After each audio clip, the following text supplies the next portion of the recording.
जय दोस्तों, मेरा नाम संदीप कुमार, आपकी अपने चैनल एग्जाम अड्डा में स्वागत है। मेरे प्यारे बच्चे, आज हम लोग पढ़ेंगे क्लास 11वीं और 12वीं की बिलियन की सांद्रता। ये बिलियन की जो सांद्रता है क्लास 11वीं और क्लास 12वीं दोनों के लिए मोस्ट इम्पोर्टेंट है।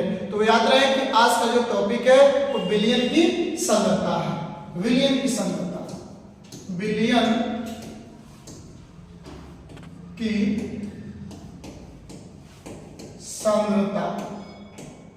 तो बिलियन की सांद्रता को हम लोग बोलते हैं concentration of solution. Concentration of solution, ठीक है। तो देखिए, किसी विलयन में उपस्थित विलय की मात्रा को, किसी विलयन में उपस्थित विलय की मात्रा को हम लोग उस विलयन की सांद्रता कहते हैं। यानी कोई विलयन है और उस विलयन में जो विलय की मात्रा है उसी विलय की मात्रा को हम लोग विलयन की सांद्रता में व्यक्त करते हैं।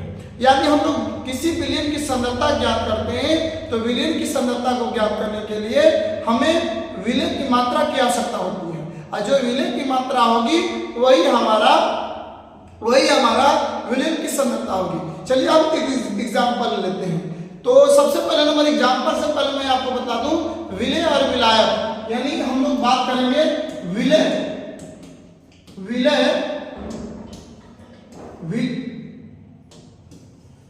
की बात करते हैं हम लोग। विलय को बोलते हैं सोल्यूट, और विलायक को बोलते हैं सॉल्वेंट। किसी विलयन में जो पदार्थ घुलता है उसे विलय, और जो घुलाता है विलायक कहलाता है। मतलब कि दो या दो से अधिक पदार्थ को जब किसी भी अनुपात में मिलाते हैं तो मिलाने के बाद एक समांगी मिश्रण का निर्माण होता है। उस समांगी मिश्रण को हम लोग विलयन बोलते हैं। जैसे जल और चीनी, जल और चीनी को जब हम आपस में मिलाते हैं तो जल और चीनी को मिलने के बाद एक समांगी मिश्रण का निर्माण होता है, उसे हम लोग विलयन बोलते हैं। अब देखिए, गेहूं और चावल को जब हम मिलाएंगे तो मिश्रण होगा, लेकिन ये समांगी नहीं होगा, विषमांगी होगा। इसलिए गेहूं और चावल का मिश्रण ये हमारा विलयन नहीं होगा। लेकिन नमक और जल को हम मिलाते हैं तो नमक और जल आपस में मिलकर के एक समांगी मिश्रण का निर्माण करेगा। उसे घोल करके हम कहीं से एक चम्मच निकालते हैं तो उसका स्वाद वही आएगा। तो जिसको हम लोग मिलाते हैं और उनके अवयव को नहीं पहचान पाते हैं वही हमारा समांगी मिश्रण होता है, जिसे हम लोग विलयन बोलते हैं। अब विलयन में द्विअंगी क्या होता है? एक होता है कि द्विअंगी विलयन क्या है, बाइनरी सॉल्यूशन क्या है। तो बाइनरी सॉल्यूशन की जो हम बात करें तो कह रहा है कि जब दो पदार्थ आपस में मिलकर करके विलयन का निर्माण करता है उसे बाइनरी सॉल्यूशन, द्विअंगी विलयन कहते हैं। जैसे जल और चीनी, तो जल और चीनी दो ही पदार्थ है, दो ही अवयव है, तो हम लोग इसको कहेंगे द्विअंगी। नमक और जल को जब मिलाते हैं तो एक विलयन प्राप्त होता है, द्विअंगी होता है। इसे बोलते हैं हम लोग द्विअंगी विलयन। एक होता है त्रिअंगी विलयन। त्रिअंगी विलयन क्या है? जिनमें तीन पदार्थ आपस में मिलकर के विलयन बनाते हैं और त्रिअंगी विलयन करते हैं। एग्जाम्पल की बात करेंगे तो नमक, जल और चीनी, नमक, जल और चीनी, इसमें तीन पदार्थ मिल गया तो ये तीन पदार्थ क्या कहलाएगा? तो तीनों पदार्थ मिलकर के विलयन बनाएगा तो उसे त्रिअंगी विलयन कहते हैं। अब देखिए, द्विअंगी विलयन में जो पदार्थ कम मात्रा में होता है उसे विलय, जो अधिक मात्रा में होता है विलायक कहता है।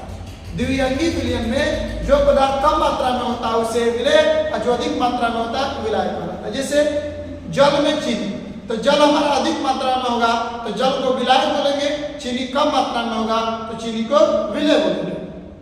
और ये साधारण भाषा में भी देख लीजिए, जल घुलाता है तो इसलिए विलायक हो गया, चीनी घुलता है इसलिए चीनी विलय हो गया। नमक और जल की बात करें, नमक कम मात्रा में होता है तो नमक को विलय बोलते हैं, और जल अधिक मात्रा में होता है जल को विलायक बोलते हैं। नमक घुलता है इसलिए नमक को विलय बोलते हैं, जल घुलाता है इसलिए जल को विलायक बोलते हैं। तो शायद आपने समझ गए होंगे कि विलय कम मात्रा में, विलायक अधिक मात्रा में। अब देखिए, जो घुलता है विलय, जो घुलाता है विलायक होता है। अब हमको क्या बतलाना है कि विलयन की सांद्रता। हम बोले हैं किसी विलयन में उपस्थित जो विलय की मात्रा होती है उस विलय की मात्रा को हम उस विलय की मात्रा को विलयन की सांद्रता में व्यक्त करते हैं। जैसे मान लीजिए कि हम जल लेते हैं और उस जल में चीनी डाल देते हैं, तो जो चीनी की मात्रा होगी उसी चीनी की मात्रा को हम लोग क्या निकालते हैं, विलयन की सांद्रता निकालते हैं। तो आपने समझ लिया होगा कि विलयन की सांद्रता का मतलब क्या होता है कि यदि जल है और जल में नमक डाल दिए तो भैया जल तो विलायक हो गया और नमक क्या हुआ, विलय हो गया। तो जो विलय की मात्रा होगी उसी विलय की मात्रा को हम लोग किससे बदलते हैं, कंसंट्रेशन ऑफ सॉल्यूशन, मतलब कि विलयन की सांद्रता में। देखिए विलयन की सांद्रता को हम लोग निम्न पदों में ज्ञात करते हैं। यानी कोई विलयन है तो विलयन है, जैसे मान लीजिए कि जल है और उस जल में विलय को घोल रहे हैं, तो भैया विलय को घोल रहे हैं तो उसकी सांद्रता हम निकालते हैं। तो उसकी सांद्रता को हम कई तरीका से निकाल लेते हैं। अब उस कई तरीका में हम लोग नाम ले लेते हैं, कई तरीका को हम लोग नाम ले लेते हैं भाई।